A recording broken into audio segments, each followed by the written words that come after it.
friendly neighborhood grouch. No, I'm not a grouch. Do you remember the philosopher, the old philosopher? Hello there, Bunky. This is the old philosopher. You say that you're having a tough day today, that you opened your ham sandwich and a thousand legger walked off, and you went outside and you got your wool suit on, it rained, and all these things seem to bug you, Bunky. You remember him? He was so funny. As Eddie Lawrence is the guy's name. He passed away. He was a wonderful actor. And a painter, too, an artist who lived in New York. Is that the tweeting going on? I got to go on over and choke the bird, or am I supposed to choke the chicken? I don't know, one of these things. But what happened here is I'm thinking about this horseshoe crab. The horseshoe crab you find on the beach, they look like army helmets, look like they're left over from one of our many wars. And what they are actually is a gathering of these survivors. And when they are together, they kind of like survive with the bacteria count or something mechanical and something biological. So the pharmaceutical companies have found that that may be a cure for COVID. They may find some sort of a vaccine from that particular crab. Now that crab is being tested, and if that becomes very valuable, you know, people are going to walk around and worship this thing. We'll have a golden crab. This is not the regular crab that you eat. This is the horseshoe crabs, the ones that you don't want to step on upside down, or you're liable to feel a little tickle on your toes. But the horseshoe crab is something that we have to examine right now. See, things we have miracles on this planet. Miracle was the Lakers won the game the other night after the young energy of the Miami Heat. If you're an NAB player, no, that's the National Association of Broadcasters.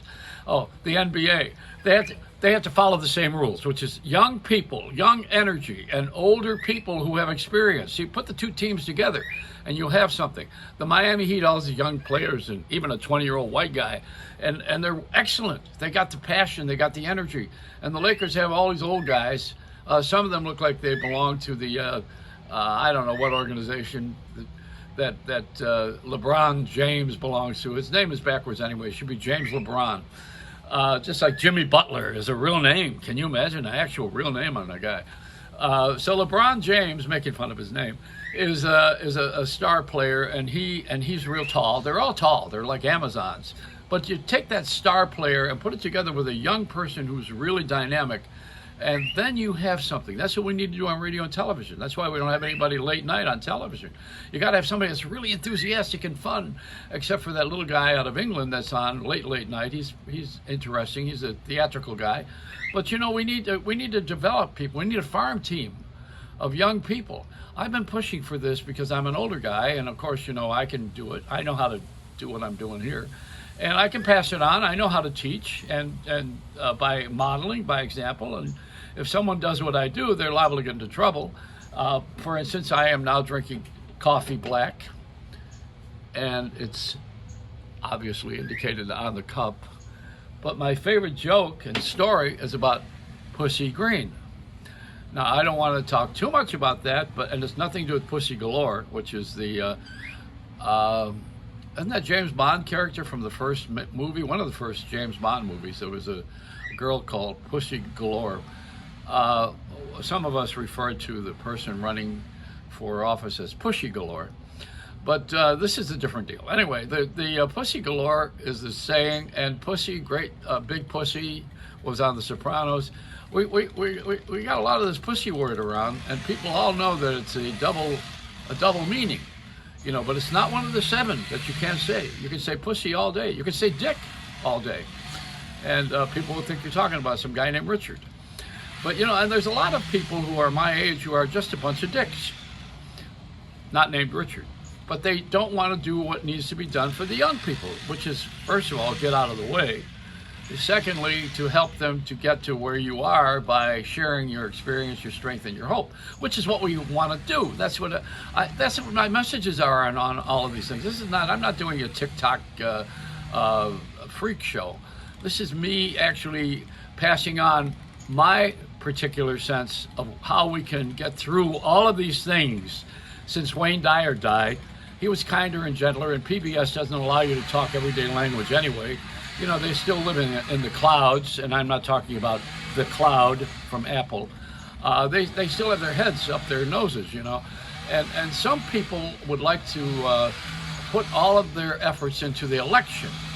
And I got to say this to you. We've lived off of this election so far. One guy has had the job for 4 years. We've lived off of this thing for 2 years so far with commercials of getting a guy elected for the job that's already filled. And there's only one job open. And yet there's 80 million people out of work, but we got to get that one job filled. And everybody's going crazy, spending all this money and moving all these attitudes around and picking one side or the other and digging in like you're going to have dinner with the Trumps. You're not going anywhere. You're not going to be invited to the White House. You're not spending the weekend at Camp David. You're not changing any of the laws of the land. You're doing nothing.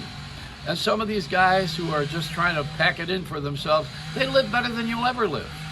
And so now I'm not preaching communism or socialism. I'm just simply saying that I'm preaching realism. This is a job that you do when you want to bring everybody together, not when you want to separate them. I mean, I can separate anybody. I walk into a room and nobody ever says anything to me at a party, but when I leave, they all say goodbye. That's how you know you're practicing separation. That's when you're going. But what does that have to do with surfing the web? I've got to go and surf the web. I like this Joe Rogan. I think he speaks very well, but I think he's got to listen to me a little bit too, because I also have a strong message. He has one, I have one, put it all together and we got some common unity. Still like to hear the story about Pussy Green. It's a Reynolds rap.